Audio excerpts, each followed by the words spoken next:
제가 좀 착각했습니다. 나는 누구인가라고 하는 제목으로 말씀을 나눌 텐데요. 여러분, 너 자신을 알라 많이 들어봤죠? 예, 누가 한 말인가요? 네, 보통 너 자신을 알라 이 말은 소크라테스가 한 말로 알고 있지요. 그러나 사실은 소크라테스가 한 말이 아니라고 하는 게 일반적인 견해입니다. 이 말은 원래 그리스 델포이에 있는 아폴로 신전 기둥에 새겨져 있던 그런 말입니다. 그 아폴로 신전에 뭐라고 새겨져 있었냐면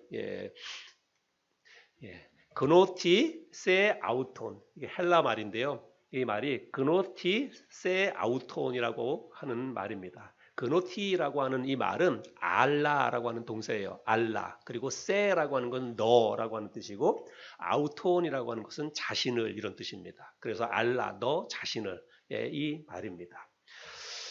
이 말이 이제 그 우리 아폴로 신전에 이런 말이 쓰여져 있다고 그랬는데 아마 여러분 그림에서는 너무 작아서 잘 안 보일 거예요. 이제 신전 저 위에 보면 똑같은 말 아까 보여드렸던 그노티 세 아우톤이라고 하는 그런 용어가 쓰여져 있습니다. 물론 오늘날 저렇게 생긴 아폴로 신전은 없어요. 이미 다 무너지고 기둥만 남아 있는 그런 거지요.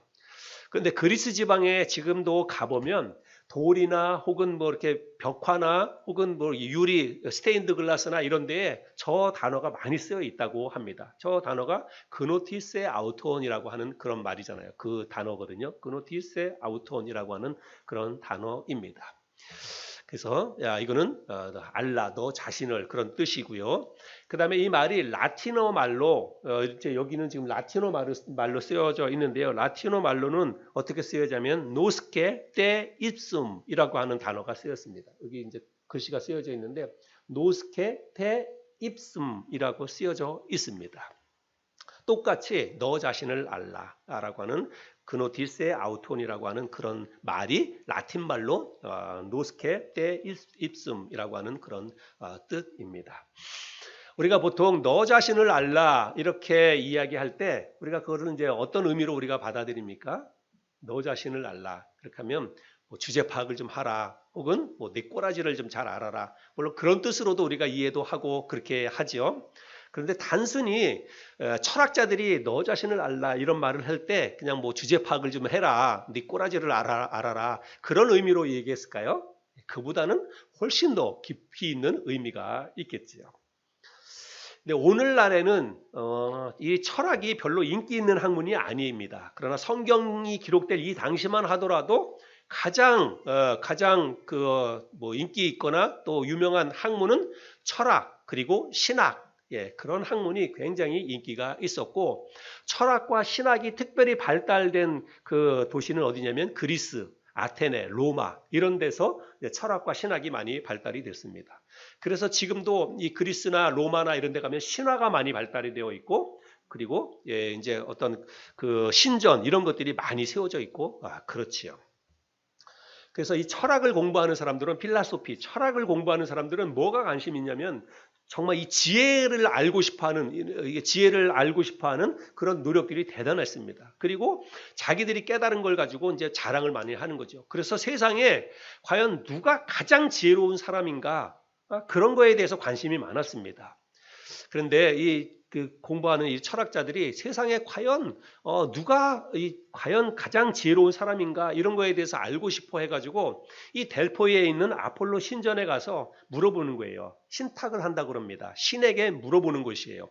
그런데 이 델포이에 있는 신전에 가서 아폴로 신전에 가서 세상에 누가 가장 지혜로운 사람입니까? 누가 가장 현자입니까? 이렇게 물어보니까 뭐라고 하는 이 신탁이 나왔냐면 세상에 소크라테스보다 더 지혜로운 사람은 없다.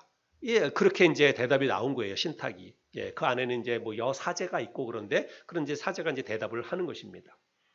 그런데 정작 소크라테스는 그 말에 동의를 하지 않았대요. 세상에서 이제 그 신탁은 소크라테스가 세상에서 가장 지혜로운 사람이다라고 하는 신탁이 나왔는데 정작 본인은 그렇게 생각하지 않았답니다. 왜 그런가 하면 자기는 자기 자신이 가장 지혜롭다고 생각하지 않았다는 거예요. 그리고 심지어는 소크라테스도 세상에서 나보다 더 지혜로운 사람이 누구인가 궁금해서 항상 찾아다녔답니다. 현자라고 알려진 사람들을 찾아다니는 거예요. 그래서 자기가 평소에 잘 알지 못했던 것들, 했던 것들을 그 사람들을 찾아가서 물어보는 거예요. 근데 물어보면 한결같이 자기가 물어보는 거에 대해서 쩔쩔매면서 대답을 잘 못하는 거예요. 그런데 정작 중요한 건 뭐냐면 그 사람들이 소크라테스가 질문하는 거에 대해서도 변변히 대답을 못하면서도 자기가 가장 똑똑하다, 자기가 가장 지혜롭다 그렇게 생각을 하고 있었다는 거예요. 그래서 소크라테스가 그런 모습을 보면서 자기 무릎을 딱 치면서 델포이 신전에서 나를 가장 지혜롭다고 라고 하는 이 신탁이 나온 이유가 있구나. 이유가 바로 이것이구나. 자기 무릎을 쳤다는 거예요. 왜냐하면 자기는 자기가 모르고 있다라고 하는 것을, 자기가 무지하다는 것을 알고 있었거든요. 내가 모르는 것을 알고 있었어요. 그러나 세상에 정말로 똑똑하다고 하는 사람들은 그 사실을 모르고 있었다는 거예요. 자기가 모르고 있다고 하는 것도 몰랐다는 것입니다. 여러분 어렵죠? 네, 자기의 무지를 깨닫지 못했다는 것입니다. 소위 똑똑하다고 이야기하는 사람들이. 그런데 소크라테스는 자기의 무지를 깨달았기 때문에 그래서 신탁이 세상에 소크라테스가 내가 가장 똑똑한 사람이다 이렇게 신탁을 했구나 자기가 그렇게 생각을 했다는 것입니다. 그래서 여러분 사실은 너 자신을 알라 이 말은 정확하게 어떤 의미냐면 너의 무지를 알라 이런 뜻이라고 할 수가 있습니다. 여러분은 여러분 자신을 알고 있습니까? 나는 누구인가? 나는 과연 어떤 존재인가? 오늘부터 시작해서 제가 한 두세 번에 걸쳐서 우리 인간에 대해서 우리가 좀 살펴보기를 원합니다. 제가 첫 번째로는 성경에 대해서 이야기를 했고 그 다음에는 하나님에 대해서 얘기했습니다. 그 다음에 이제는 인간에 대해서 조금 생각을 해보려고 합니다. 나는 누구인가? 나는 어디에서부터 와서 어디로 가고 있는가? 우리가 평소에 이런 질문을 하지 않습니다. 그렇죠? 평소에 이런 생각하고 이런 질문을 스스로에게 하면서 사는 사람들은 그렇게 많지 않습니다. 아마도 많은 사람이 평생 동안 단 한 번도 이런 질문을 하지 않고 그렇게 살다가 그렇게 생을 마감하게 될 것입니다. 근데 여러분 곰곰이 생각해 보면 그거는 참 불행한 일입니다. 왜냐하면 자기 자신이 어디에서부터 와서 어디로 가는지를 한 번도 질문하지 않고 그리고 그것에 대해서 관심도 갖지 않고 살다가 그냥 그렇게 죽는 거예요. 대부분의 사람들이 그렇게 한다는 것입니다. 내가 어디에서부터 와서 나는 과연 어디로 가는 건가 이것에 대해서 사람들이 별로 생각하지 않고 살다가 그냥 그렇게 생을 마감하게 된다는 거예요. 이런 의미에서 볼 때 오늘 이 자리에 오신 분들은 복받은 분들입니다. 왜냐하면 오늘 이 시간에 우리가 이런 질문을 하잖아요. 제가 여러분에게 여러분은 과연 어떤 사람입니까? 여러분은 누구입니까? 나는 어떤 존재입니까? 그리고 나는 어디로 가는 것입니까? 이런 질문을 제가 던지는데 이런 질문을 우리가 스스로 하고 또 이 질문에 대한 대답을 오늘 우리가 설교를 듣고 나면 스스로 이 대답을 찾게 될 것입니다. 그러니까 우리는 복받은 사람이지요. 네. 정채봉이라고 하는 시인이 날고 있는 새는 걱정할 틈이 없다라고 하는 이런 책을 썼는데 이 책에 보면 이런 내용이 있습니다. 제가 한번 읽어드려 볼 테니까 여러분 잘 들어보세요. 그녀는 차를 타고 가고 있었다. 그런데 갑자기 뒤에서 큰 화물 트럭이 덮치면서 쾅 소리가 났다. 그 순간 그녀는 모든 것이 아득해졌다. 그녀는 누군가로부터 질문을 받았다. 너는 누구인가? 그녀는 자신의 이름과 주민등록번호 그리고 주소를 댔다. 들려오는 소리가 다시 물었다. 나는 너에게 사회에서의 그런 분류 형식을 묻지 않았다. 너는 누구인가? 라고 물었다. 그녀는 대답했다. 네, 저는 어느 회사의 사장 부인입니다. 남들이 저를 가리켜 사모님이라고 부르기도 합니다. 그러자 들려오는 소리는 말했다. 나는 너에게 누구의 부인이냐고 묻지 않았다. 너는 누구인가? 라고 물었다. 그녀는 다시 대답했다. 네, 저는 일남일녀의 엄마입니다. 딸아이는 특히 피아노에 천재적인 재능이 있습니다. 얼마 전에는 어떤 신문사 주최의 음악 콩쿠르에서 상을 받아오기도 하였습니다. 그런데도 들려오는 소리는 계속 물었다. 나는 너에게 누구의 어머니냐고 묻지 않았다. 너는 누구인가? 라고 물었다. 그녀는 침이 마른 채로 대답했다. 저는 교회를 다니고 있습니다. 간혹 불우이웃 돕기에도 앞장섰습니다. 저희 교회에 다니는 사람들은 다 저를 알고 있습니다. 그런데도 들려오는 소리의 질문은 그치지 않았다. 나는 너의 종교를 묻지 않았다. 너는 누구인가? 라고 물었다. 그녀는 응급실에서 깨어나면서 중얼거리고 있었다. 내가 누구인지 좀 가르쳐 주세요. 내가 누구인지.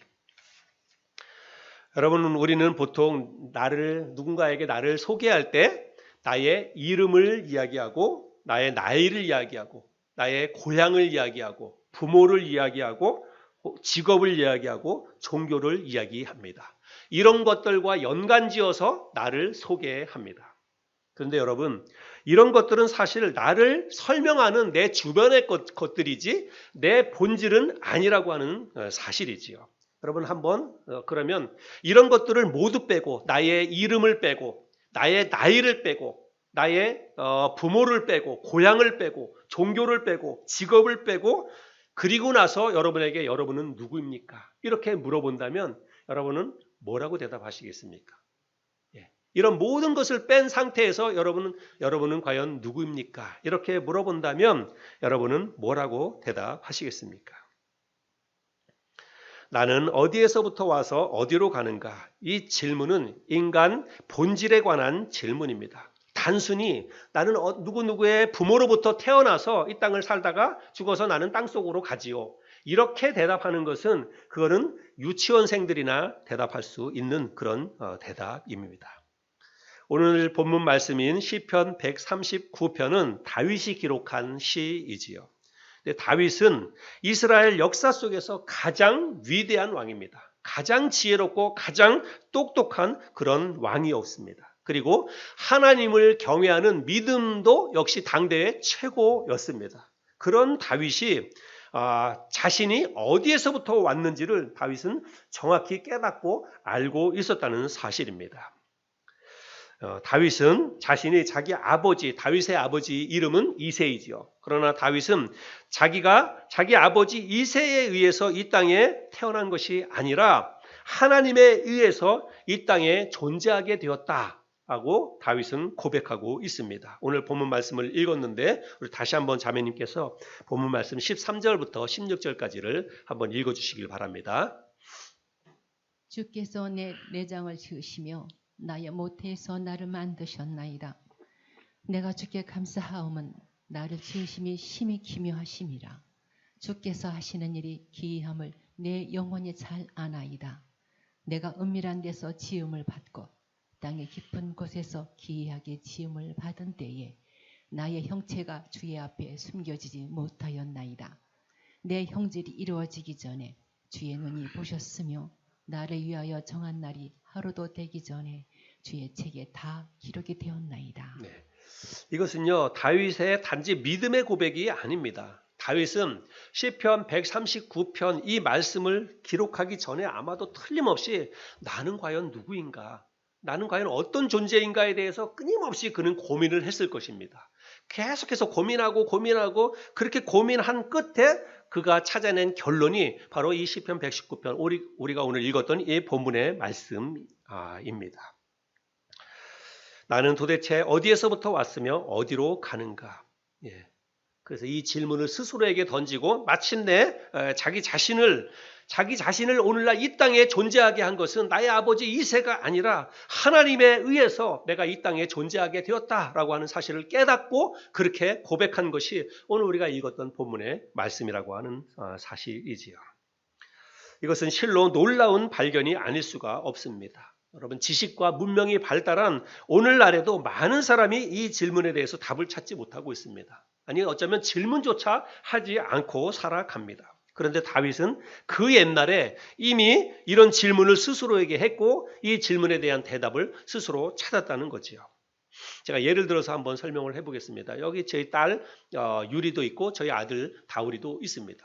이렇게 예쁘게 멋있게 잘 큰 이런 아이들이 있는데 여러분 이 유리와 다우리를 낳은 사람은 누구예요? 네, 누가 낳았나요? 네, 저하고 제 아내, 제 뒤에 있는 제 아내가 낳았죠. 그런데 이렇게 이 유리와 다우리가 이 땅에 존재하게 된 때에는 저와 제 아내가 한 일이라고 하는 한 일은 그냥 둘이 사랑한 것밖에 없습니다. 예. 남자와 여자로 제가 제 아내랑 사랑한 것밖에 없어요. 그런데 남자와 여자가 만나서 사랑한 것으로 인해서 여러분 이런 존재가 태어난다고요? 이렇게 완벽한 인간들이 만들어진다고요?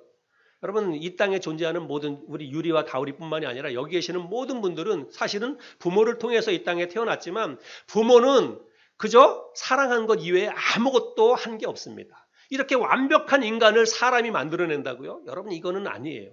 이거는 하나님께서 남자와 여자의 사랑의 관계를 통해서 이 우리처럼 이렇게 완벽한 지와 정과 의를 다 갖춘 완벽한 인간이 만들어질 수 있도록 하나님이 만들어주신 방법이 그것이지, 여러분 어떻게 남자와 여자가 사랑한다고 해가지고 그 사랑의 결실로 여러분 이렇게 완벽한 인간이라고 하는 존재가 이 땅에 태어날 수가 있겠습니까? 이거는 사람이 만들어내는 게 아니에요. 우리는 그냥 단지 여지까지 이런 거 생각을 안 하고 살아왔죠. 그냥 인간은 그냥 부모님을 통해서 태어나지. 그렇게 해서 우리가 이렇게 자라면서 부모님의 돌보심 가운데 자라서 우리가 이렇게 살아가는 거지. 이렇게 생각했지. 여러분 사람을 과연 누가 만들어내는가? 사람이 과연 이 땅에 어떻게 존재하는가를 한번 깊이 생각해 보세요. 남자 여자의 사랑의 결실로 이렇게 완벽한 인간이라고 하는 존재가 이 땅에 태어난다는 건 여러분 이거는 진짜로 정말 하나님의 놀라운 섭리가 아니고서는 해결할 수 없는, 답을 찾을 수 없는 방법이라고 하는 것입니다. 16절 본문 말씀해 보면 나의 형질이 갖추어지기 전에 하나님이 이미 나를 보고 계셨다라고 말하고 있습니다. 엄마 뱃속에서 하나님께서 나의 모든 장기를 다 만드셨다라고 말씀하고 있어요. 엄마 뱃속에서 아기가 만들어지고 그리고 장기가 만들어지고 눈, 코, 입이 생기고 그럴 때 그런 것들이 생겨날 때 여러분 엄마가 한 일이 뭐가 있습니까? 그 아기의 어떤 형질이 만들어지고 장기가 만들어지고 눈, 코, 입이 만들어지는 동안에 엄마가 한 일이 뭐가 있어요? 그 아이를 위해서. 그냥 음식 먹은 것밖에 없어요. 근데 그렇게 음식을 먹는 것으로 인해서 여러분 그렇게 완벽한 인간이 만들어진다고요? 그런 건 없습니다. 하나님이 만드시는 거예요. 엄마 뱃속에서부터 우리의 모든 형질과 장기를 하나님이 다 만드신다고 이야기하고 있습니다. 여러분 이것이 말씀하는 바가 무엇입니까? 이거는 하나님이 바로 우리 모든 이 땅에 있는 모든 인간을 만드신 하나님이 창조주가 되신다는 거예요. 그리고 우리는 하나님의 피조물이라고 하는 사실입니다. 우리는 하나님이 나의 창조주라는 사실과 내가 하나님의 피조물이라는 사실을 우리가 이 사실을 알고 그리고 이 사실을 믿어야 합니다. 이 사실을 오늘 우리가 말씀을 듣고 깨달으면 이 사실을 우리가 반드시 믿어야 한다는 거예요. 세상에 믿지 않는 사람들을, 또 세상에 있는 많은 사람들은 하나님이 어디 있냐고 이야기합니다. 하나님이 있는 걸 가르쳐주면 내가 하나님 믿겠다. 나도 교회 나가서 하나님 믿겠다. 그렇게 이야기합니다. 여러분 제가 지난주에도 얘기했지만 하나님이 존재하시고 하나님이 계신다는 것에 대한 증거는요. 이 세상에 차고도 넘칩니다. 하나님이 없는 것에 대한 증거를 대는 게 훨씬 더 어려워요.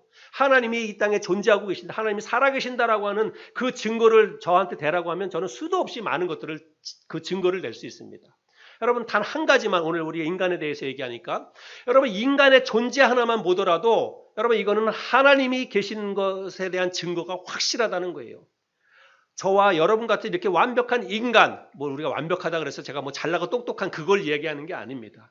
여러분 세상에 그 어떤 피조물 가운데에서도 인간 같은 피조물이 과연 어디 있습니까? 없잖아요. 인간이 가장 그래도 완벽한 피조물이잖아요.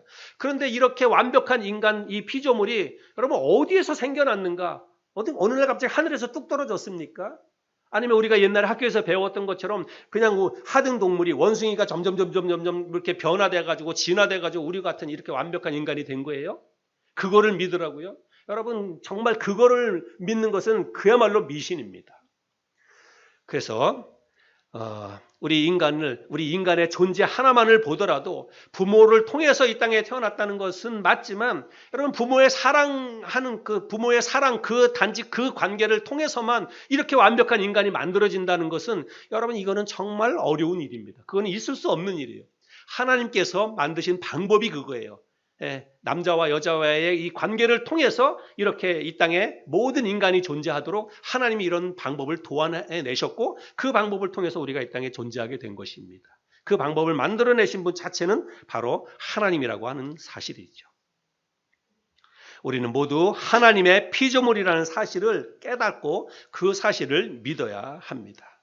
내가 하나님의 피조물이며 하나님이 나의 창조주라는 사실을 깨닫고 믿는 것은 여러분 이거는 나의 인생에 있어서 정말 대단히 중요한 사건입니다. 왜냐하면 이 사실을 내가 깨닫고 믿음으로 인해서 그 이후에 그 이전과 그 이후 그러니까 정말 하나님이 나의 창조주이시고 나는 하나님의 피조물이다. 하나님이 나를 만드셨다. 하나님이 나를 이 땅에 존재하게 하셨다라고 하는 것을 믿는 그 순간부터 우리의 인생이 우리의 신앙뿐만이 아니라 우리의 모든 인생이 달라지기 때문에 그렇습니다. 그래서 이것은 한 사람의 인생 속에서 이 사실을 깨닫는 것은요. 이건 굉장히 아주 획기적인 그런 사건이라고 할 수가 있다는 거예요.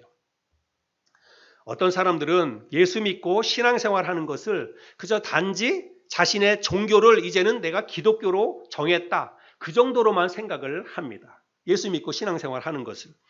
그래서 누가 종교를 물으면 이제 그때부터는 나는 종교는 기독교예요 라고 대답을 하고 그리고 그냥 가끔 시간이 날 때 한두 번씩 교회 가는 것 정도로 예수 믿는 것을 그 정도로만 생각을 한다는 것입니다. 그러나 여러분 절대로 그렇지 않습니다. 내가 예수를 믿고 하나님의 자녀가 되었다는 것, 하나님이 나를 존재하게 이 땅에 존재하게 하신 하나님이 나의 창조주가 된다라고 하는 사실을 믿고 받아들이는 것은 내 인생 전체가 달라지는 아주 놀라운 획기적인 그런 기회라고 하는 것입니다. 시간이라고 하는 것입니다. 그때부터 해서 내가 신앙생활도 이제 시작이 되겠지만 내 인생 전체가 내가 생각하는 것이나 행동하는 것이나 삶의 모든 목적과 방향이 다 달라질 수 있습니다. 그래서 그것이 굉장히 중요한 사건이라고 하는 것이죠. 하나님이 나를 만드신 창조주이시며 나는 하나님의 피조물이라는 사실을 믿고 받아들인다는 것은 어떤 의미냐면 내가 이제부터는 내 인생의 주인이 내가 아니라 내 인생의 주인이 하나님이라고 하는 사실을 받아들인다는 그런 의미입니다. 여러분 창조주라고 하는 것은 뭐예요? 만들어내신 주인이라고 하는 뜻입니다. 내가 피조물이고 하나님이 나를 만드셨다. 하나님이 나를 이 땅에 존재하게 하셨다. 부모를 통해서 존재하게 하셨다고 하는 것은 내 주인이 하나님이라고 하는 것을 내 스스로가 인정하는 거예요. 하나님이 내 삶의 주인이에요. 그럼 나는 하나님의 피조물입니다. 그러면 그때부터는 이제 내 인생이 사실은 내 마음대로 살 수가 없는 거예요. 주인 마음대로 창조주인 하나님의 뜻에 맞게 우리가 인생을 살아야 한다는 것입니다. 근데 이게 참 단순한 문제인 것 같지만 사실은 그렇지가 않습니다. 그래서 우리가 이 사실을 정확히 깨닫고 정확히 내가 믿고 받아들이지 않기 때문에 신앙생활을 하더라도 신앙생활이 참 힘들고 어려운 거예요. 신앙생활을 하면서 열심히 한다고 하지만 신앙생활이 너무 힘들고 마지못해 하고 억지로 하고 그냥 누구 눈치 봐서 억지로 하게 되는 거예요. 왜 그러냐면 이 사실을 깨닫지 않기 때문에 또 이 사실을 잘 마음속에 받아들이지 않고 있기 때문에 그래요. 여러분 이 사실이 뭐예요? 하나님이 이 세상 우주 만물을 다 만드셨고 꽃 한 송이 그다음에 날아다니는 나비 한 마리 다 만드셨지만 그런 피조물보다도 월등히 우수한 우리 인간이라고 하는 존재를 이 땅에 존재하게 한 그분이 바로 창조주 하나님이라고 하는 사실이에요. 하나님이 내 인생의 주인이라고 하는 사실입니다. 그러면 하나님이 내 인생의 주인이다라고 하면 그러면 정말로 내 삶의 모든 것이 이제는 하나님의 뜻 가운데 있다는 사실이고 나는 주인의 뜻에 맞게 이 세상을 살아야 한다는 것입니다. 이것을 깨달아야만 여러분 신앙생활이 의미가 있는 거예요. 이것을 깨달아야만 그리고 이것을 내가 마음속에 받아들여야만 그때부터 신앙생활이 의무적이고 형식적이 아닌 율법적인 신앙생활이 아니라 은혜로운 정말로 감사해서 하나님 앞에 기쁘고 감사해서 하나님 앞에 우리가 믿음 생활을 할 수가 있다는 사실입니다. 오늘날 많은 그리스도인들이 신앙생활을 하면서도 억지로 마지못해서 율법적인 그런 신앙생활을 하는 사람들이 많이 있습니다. 그 이유는 뭐냐면 창조주인 하나님을 잘 깨닫지 못하고 인정하지 않고 살아가기 때문에 그렇다는 사실입니다. 신명기 말씀을 한번 읽어볼 텐데요. 신명기 8장 1절 2절 말씀에 보면 이런 말씀이 있습니다. 내가 오늘 명하는 모든 명령을 너희는 지켜 행하라. 그리하면 너희가 살고 번성하고 여호와께서 너희의 조상들에게 맹세하신 땅에 들어가서 그것을 차지하리라. 내 하나님 여호와께서 이 40년 동안에 내게 광야길을 걷게 하신 것을 기억하라. 이는 너를 낮추시며 너를 시험하사 내 마음이 어떠한지 그 명령을 지키는지 지키지 않는지 알려 하심이라. 네, 그 다음도 이제 읽을 텐데요. 이 신명기 말씀은 이스라엘 백성들에게 모세를 통해서 하신 말씀인데 이 신명기는 다시 주어진 말씀이에요. 이제 이스라엘 백성들이 요단강을 앞에 두고 요단강만 넘어가면 이제 가나안 땅에 들어가는 것입니다. 그래서 가나안 땅에 들어가기 전에 마지막으로 한 번 더 모세를 통해서 하나님께서 이스라엘 백성들에게 하신 그런 말씀이에요. 자, 그 다음에 11절부터 20절까지는 우리 자매님께서 한번 또 읽어주시기 바랍니다. 11절부터 20절. 내가 오늘 네게 명하는 여호와의 명령과 법도와 규례를 지키지 아니하고 네 하나님 여호와를 잊어버리지 않도록 삼갈지어다. 네가 먹어서 배부르고 아름다운 집을 짓고 거주하게 되며 또 네 소와 양이 번성하며 네 은금이 증식되며 네 소유가 다 풍부하게 될 때에 내 마음이 교만하여 네 하나님 여호와를 잊어버릴까 염려하노라. 여호와는 너를 애굽 땅 종 되었던 집에서 이끌어내시고 너를 인도하여 그 광대하고 위험한 광야 곧 불뱀과 전갈이 있고 물이 없는 건조한 땅을 지나게 하셨으며 또 너를 위하여 단단한 반석에서 물을 내셨으며 네 조상들도 알지 못하던 만나를 광야에서 내게 먹이셨나니 이는 다 너를 낮추시며 너를 시험하사 마침내 내게 복을 주려 하심이었느니라. 그러나 내가 마음이 이르기를 내 능력과 내 손의 힘으로 내가 이 재물을 얻었다 말할 것이라. 내 하나님 여호와를 기억하라. 그가 내게 재물 얻을 능력을 주셨음이라. 이같이 하심은 네 조상들에게 맹세하신 언약을 오늘과 같이 이루려 하심이니라. 내가 만일 네 하나님 여호와를 잊어버리고 다른 신들을 따라 그들을 섬기며 그들에게 전하면 내가 너희에게 증거하노니 너희가 반드시 멸망할 것이라. 여호와께서 너희 앞에서 멸망시킨 민족들 같이 너희도 멸망하리니 이는 너희가 너희의 하나님 여호와의 소리를 청종하지 아니함이니라. 네, 감사합니다. 여러분 우리가 말씀을 읽었는데 이스라엘 백성들을 애굽에서 건져내서 가나안 땅으로 인도해 가시는 분이 누구예요? 하나님이십니다. 하나님께서 이스라엘 백성들을 홍해바다 앞에 있을 때 홍해바다를 마른 땅을 밟고 건너가도록 인도하셨습니다.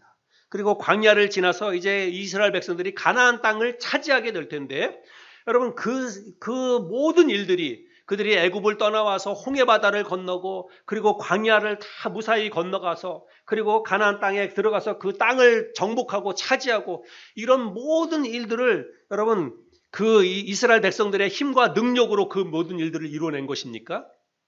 여러분 이스라엘 백성들은 그런 능력이 없어요.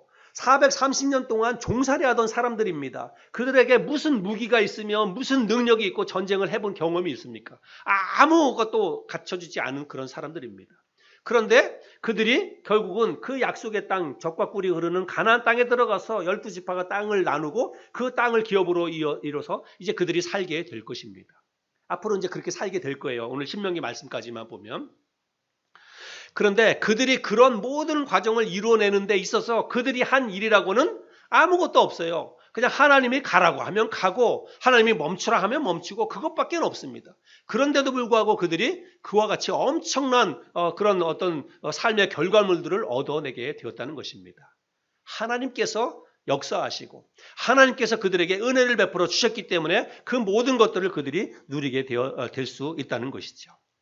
그런데 하나님께서는 이제 이 말씀을 하시면서 하나님은 미리 아셨어요. 저들이 가나안 땅에 들어가면 나를 잊어버리게 될 것이다. 그래서 모세를 통해서 미리 경고하시는 거예요. 너희들이 나를 잊어버리지 말아라. 나를 잊어버리면 어떻게 된다고요? 반드시 멸망하게 될 것이다. 하나님이 그렇게 말씀을 하고 있습니다. 여러분 하나님을 잊어버린다는 말이 무슨 뜻이에요? 하나님을 잊어버린다 이 말이 무슨 뜻일까요? 그냥 우리가 하나님을 머릿속에서 지워버린다, 머릿속에서 잊어버린다 그런 의미가 아닙니다.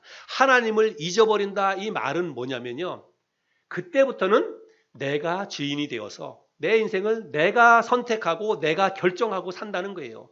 그 전까지는 하나님이 가라 하면 가고 그냥 멈추라 하면 멈추는 것이었는데 그들이 하나님을 잊어버린다는 것은 이제는 자기 마음대로 갈 때 가고 자기 마음대로 쓸 때 쓰고 그들의 인생을 자기 마음대로 뜻대로 주장하며 산다는 것입니다. 주인이 바뀌는 거예요. 여러분, 하나님을 창조주로 인정하고 하나님이 내 삶의 주인입니다라고 하는 것은 하나님이 진짜로 내 삶의 모든 것을 주관하시는 나의 주인입니다라고 하는 것을 인정하고 사는 것입니다. 그런데 하나님을 잊어버린다는 것은 그때부터는 내가 내 인생의 주인공이 되어서 자기 마음대로 선택하고 자기 마음대로 결정하고 자기 인생을 자기 뜻대로 살아가는 것입니다. 그게 바로 하나님을 잊어버린다는 그런 의미입니다. 하나님이 여러분 이런 거는 하나님께서 그렇게 살아가게 되면 하나님을 잊어버린다고 하면 너희는 반드시 멸망할 것이다 라고 말하고 있습니다. 그래서 우리가 하나님을 믿고 섬기는 것은요 단지 신앙생활에만 영향을 미치는 게 아니라는 것을 우리는 정말 경각심을 가지고 받아들여야 됩니다. 내가 하나님을 잘 섬기면 물론 하나님이 믿음으로 축복해 주시지만 이런 것들은요 내 삶의 전반적인 거에 있어서 다 영향을 미치는 것입니다. 이스라엘 백성들이 하나님을 잊어버리면 너희가 반드시 멸망할 것이다 라고 말하고 있지 않습니까? 우리에게도 동일하게 적용되는 말씀입니다. 우리가 내 삶의 주인이 하나님이신데 하나님을 잊어버리고 내 인생 내 마음대로 자기가 주인이 되어서 내 마음대로 살게 되면 하나님이 뭐라고 말씀하시는 거예요? 너희는 반드시 멸망하게 될 것이다. 하나님이 그렇게 우리에게 말씀을 하고 계시는 것입니다. 하나님이 모든 인생의 창조주라는 사실은 이 세상 모든 사람이 하나님을 주인으로 믿고 섬겨야 한다는 것을 의미합니다. 그래서 먼저 우리는 이것에 대한 깨달음이 있어야 돼요. 오늘 우리가 말씀을 드렸는데 다윗이 고백한 시편의 말씀을 통해서 나의 모든 장기를 엄마 뱃속에 있을 때부터 나의 형질이 이루어지기 전서부터 나를 알고 계셨고 나의 모든 장기를 만드신 분이 하나님이시고 그래서 이 땅에 태어나게 해주신 분이 바로 하나님이라고 하는 사실들을 말씀을 오늘 우리가 들었습니다. 그러면 오늘날 내가 이 땅에 존재하게 된 것은 바로 하나님 때문이다. 나는 하나님의 피조물이다. 하나님이 나의 주인이다 라고 하는 사실을 우리가 오늘 말씀을 들었습니다. 우리가 이 말씀을 들었다면 오늘 우리는 결단해야 됩니다. 하나님이 정말로 나를 만드시고 오늘날 이 땅에 존재하게 하신 그 하나님이 나의 창조주라고 믿든지 아니면 그냥 하나님이 없다고 내가 믿든지 여러분 세상은 둘 중에 하나입니다. 진짜로 내가 이 세상을 살아가면서 하나님이 존재한다고 믿든지 아니면 하나님이 없다고 믿든지 둘 중 안에 하나입니다. 우리는 둘 중 안에 하나를 선택을 해야 합니다. 하나님이 없다고 믿는 것은 그러면 나는 어떻게 존재하는가? 내가 오늘날 이 땅에 나는 어떻게 존재하는가? 그것을 설명할 수 있는 방법은 부모님밖에는 없어요. 부모로부터 내가 이 땅에 태어나서 존재하는 것이다. 그렇게 믿을 수밖에 없는 것입니다. 그러면 그 부모님은 또 누구에게서 난 걸까요? 나의 부모님. 그 부모님도 또 부모님이 있을 거니까. 그렇죠? 나의 입장에서 보자면 할머니가 되겠고 할아버지가 되겠고 또 거슬러 올라가면 증조할머니, 증조할아버지가 되겠고 더 올라가면 고조할머니, 고조할아버지가 되겠고 여러분 계속 거슬러 올라갈 수밖에 없죠. 내 존재가 과연 어디에서부터 나온 것인가를 찾으려면 끊임없이 조상을 거슬러 올라가야 됩니다. 그러면 결국은 끊임없이 올라가다 보면 여러분 어디까지 가야 되는 거예요? 어디까지 갈 수 있습니까, 여러분? 뭐 이씨, 박씨, 하씨 여러분 그런 기준이 없어요. 끝까지 다 올라가면 지금은 뭐 이씨, 박씨, 뭐 최씨 그걸 따지지만 끝까지 다 올라가면 여러분 결국은 우리는 대한민국 사람은 단군 신화를 믿든지 아니면 박혁거세 같이 뭐 아래서 태어난 것을 믿든지 우리는 그런 것을 믿을 수밖에 없습니다. 그냥 곰이 동굴 안에서 그냥 오랜 세월 마늘 먹고 버티다가 인간이 되었다. 그거를 믿어야 돼요. 그 인간의 후손이 나다. 그거를 믿어야 됩니다. 아니면 뭐 또 더 올라가서 원숭이가 우리의 조상이라고 그것을 믿어야 된다든지.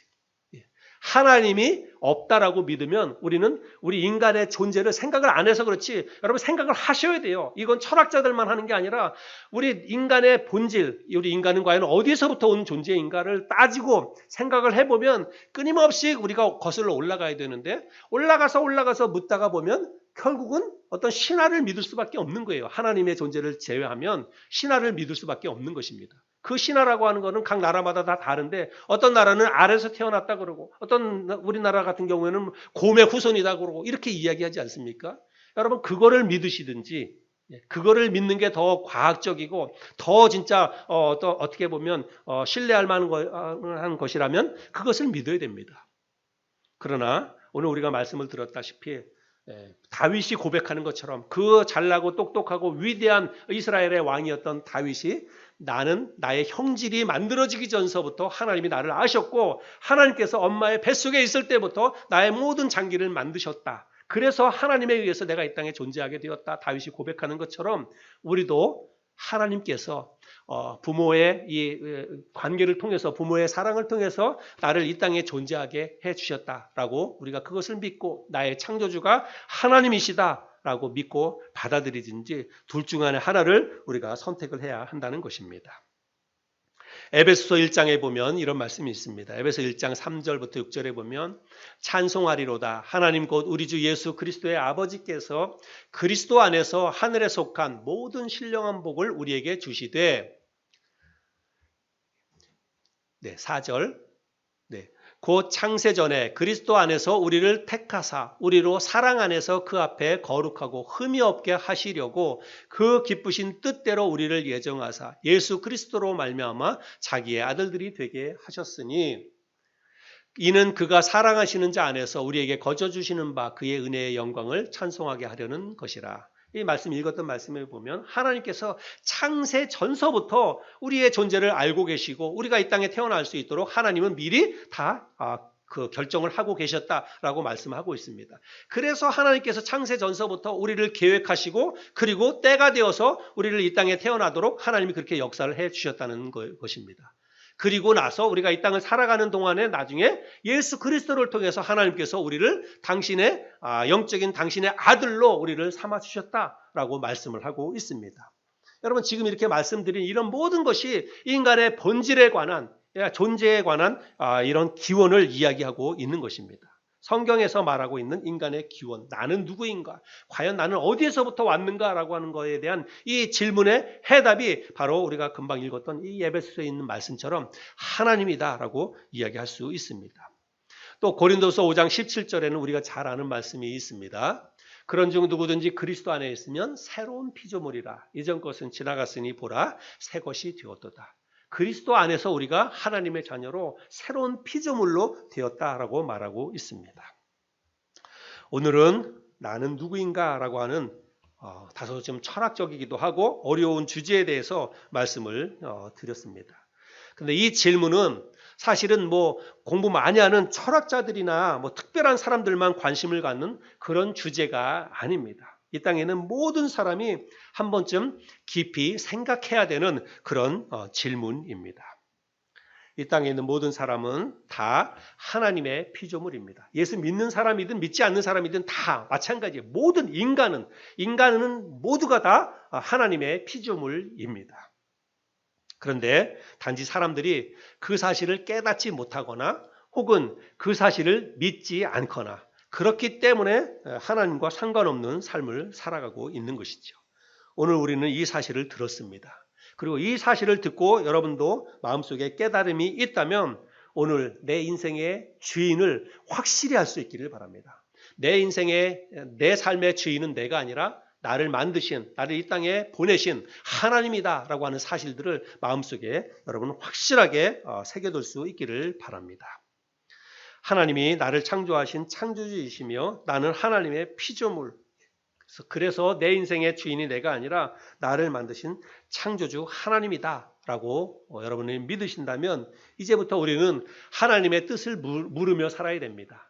늘 끊임없이 하나님의 뜻과 또 하나님의 어떤 계획을 묻고 하나님 내가 어떻게 살기를 원하십니까? 내가 어떻게 하기를 원하십니까? 왜냐하면 하나님이 주인이니까 내 인생의 주인이 하나님이시니까 그 하나님께 내 인생을 묻고 의탁하고 도와달라고 요청하고 그렇게 살아갈 수 있는 저와 여러분이 될 수 있기를 바랍니다. 마지막으로 하나님이 하나님을 주인으로 믿고 섬기는 사람들을 어떻게 축복해 주시는지 하나님을 주인으로 믿고 섬기는 그런 당신의 백성들을 하나님이 어떻게 축복해 주시는지 신명기 26장 16절부터 19절까지 우리 같이 한 목소리로 이 말씀 읽고 오늘 말씀을 마치도록 하겠습니다. 같이 읽어볼까요? 시작. 오늘 내 하나님 여호와께서 이 규례와 법도를 행하라고 내게 명령하시나니 그런즉 너는 마음을 다하고 뜻을 다하여 지켜 행하라. 내가 오늘 여호와를 내 하나님으로 인정하고 또 그 도를 행하고 그의 규례와 명령과 법도를 지키며 그의 소리를 들으라고 확언하였고 여호와께서도 내게 말씀하신 대로 오늘 너를 그의 보배로운 백성이 되게 하시고 그의 모든 명령을 지키라 확언하셨느니라. 그런즉 여호와께서 너를 그 지으신 모든 민족 위에 뛰어나게 하사 찬송과 명예와 영광을 삼으시고 그가 말씀하신 대로 너를 내 하나님 여호와의 성민이 되게 하시리라. 아멘. 하나님을 주인으로 믿고 섬기는 자를 하나님께서 크게 축복해 주시고 하나님의 백성으로 삼아 주시겠다라고 약속하고 계십니다. 저와 여러분들이 하나님을 주인으로 삼고 나를 창조하신 분이 바로 하나님이시다라고 하는 사실을 마음속에 확신하고 늘 하나님 의지하고 또 하나님께 도움을 구하며 살아가는 저와 여러분 모두가 될 수 있기를 바랍니다.